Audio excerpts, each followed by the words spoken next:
You know, there's a chance that it'll work out. There's a very substantial chance that it won't work out. I don't want to waste a lot of time, and I'm sure he doesn't want to waste a lot of time. So there's a very substantial chance that it won't work out, and that's okay. That doesn't mean it won't work out over a period of time, but it may not work out for June 12th.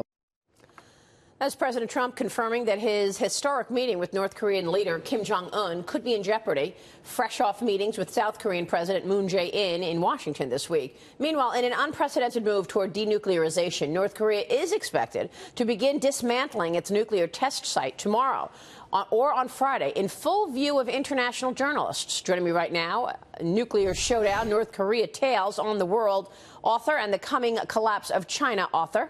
Gordon Chang is with me now. Gordon, it's good to see you. Thanks so much for joining us. Thanks, your take on this back and forth between North Korea and the U.S. on this meeting. Will it happen, you think? What's your gut? Yeah, I think it will happen. You do? The reason is the North Koreans need to meet President Trump. They need sanctions relief. They want to make sure that the U.S. doesn't strike their nuke in their missile facilities. And also, you know, the North Koreans, you know, they're Koreans. They've had 2 millennia of fights with the Chinese, and certainly they would like the U.S. as a backer. And President Trump made it clear that he is willing to support the North Korean regime as long as it gives up its most destructive weapons. So, you know, it could be good for Kim Jong-un in the long run. So, I mean, what should the president do at this point? You know, Kim Jong-un is threatening to pull. He threatened to pull out.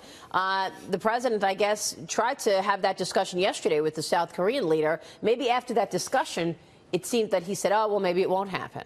Yeah, if I were President Trump, I would say to the North Koreans who have been saying, oh, we might not go. Well, I would say to the North Koreans, look, do you want this meeting or don't you? Yes or no? And I'd put them on the spot. Let me ask you about ZTE. This is a really important story.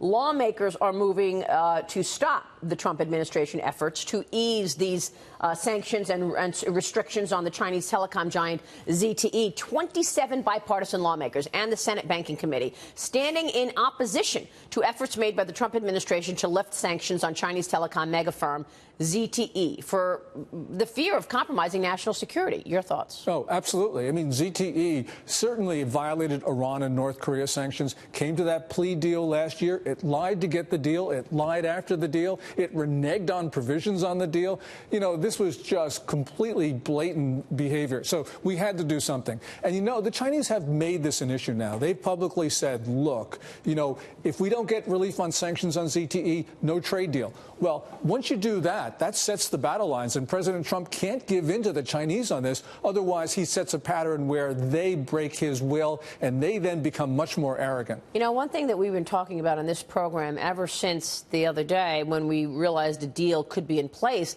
was the fact that just because China is buying $200 billion of more stuff, you know, agricultural products and natural gas, whatever, in the U.S., that does nothing for the real issues for American business. That does not address the major issues with regard to China that the economy here really cares about and the people care about, and that is the theft of intellectual property that we know China has been doing for decades, and the forced transfer of technology to Chinese companies from American companies. So why do a deal if you're not addressing the most important things for the American economy? Yeah, those are the things that caused the trade deficit in the first place. And to add to that list, there's China's industrial policy. Its Made in China 2025 initiative, also its 13th five-year plan. All of these things really hurt American businesses, and they need to be addressed. And by the way, Maria, the Chinese in the past have made promises to buy more American goods. Those promises are illusory. And one other thing, you buy more soybeans from the United States, well, that means we're not selling soybeans to our other customers.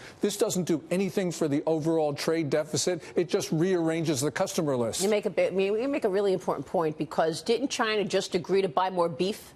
Where is it? They haven't done it. They haven't bought any more beef. So, I mean, they make these promises. Look, you're going to be testifying today in front of the House Foreign Affairs Committee on China. What are you going to say? Well, this is the Europe subcommittee. I'm talking about how Europe is this enormous hole through which Western technology pours to the Chinese. You know, we've got CFIUS, Committee on Foreign Investment in the U.S. We screen. We're preventing Chinese firms from taking U.S. technology. Well, if they don't get it in the U.S., they can get it in Europe. And the Chinese investment in Europe technology firms has gone up quite a lot, much more than their investment into the U.S. We need to plug that hole as well as the holes that we have in our country. You know, the issue is that the Chinese look long term. They don't care what happens overnight. I mean, you know, maybe our team wanted to see a good market reaction from a deal getting done. And yeah, okay, market was up 200 points after it looked like China was going to be buying more stuff. But longer term, these are real structural issues. The theft of intellectual property, the refusal to open markets to foreigners, and obviously the forced transfer of technology. Wilbur Ross, Commerce Secretary, last year came to that interim deal with the Chinese, saying that this would help the trade deficit. Well, the trade deficit last year was worse than the year before in the Obama administration. These short-term deals don't do anything. First of all, as you say, the Chinese don't honor them. But even if they were to honor them, they don't deal with the fundamental issues. You know what I also think is really interesting? Another angle in this that I've been covering is the fact that China is using all of its economic gains that they have been able to make in the last couple of years and applying it to their military complex. Okay, that's why Devin Nunes is investigating China right now, because they're opening up, they're acquiring spots right on the sea level to have the best position for trade all around the world, not just in China. Yeah, well, you know, President Trump was really good on this yesterday in his meeting with Moon. He said, look, the Chinese have sea trials on their second aircraft carrier. We paid for it, President Trump said. And, you know, in a sense, he's right. He's absolutely right about that. We've been buying the Chinese the best military in the world, or at least the second best one, but it's soon to become the biggest. Yeah. And it soon should become the largest economy. Let's face facts, 1.3 billion people versus 380 million in the U.S. We'll be okay, Marie, on that point. I really believe the Chinese will not overtake us. It's a complicated issue, but, you know, we've got a vibrant and strong society, and the Chinese don't. They've got a debt crisis coming. It's really going to hurt them. It'll set them back. So many angles to this story. They also hold so much of our debt. Oh, God. Yeah. Okay, we could talk all day about it. Gordon, great to get your insights. Thanks, Marie. Thank you so much. Gordon Chang, we'll be watching you testify today in Washington.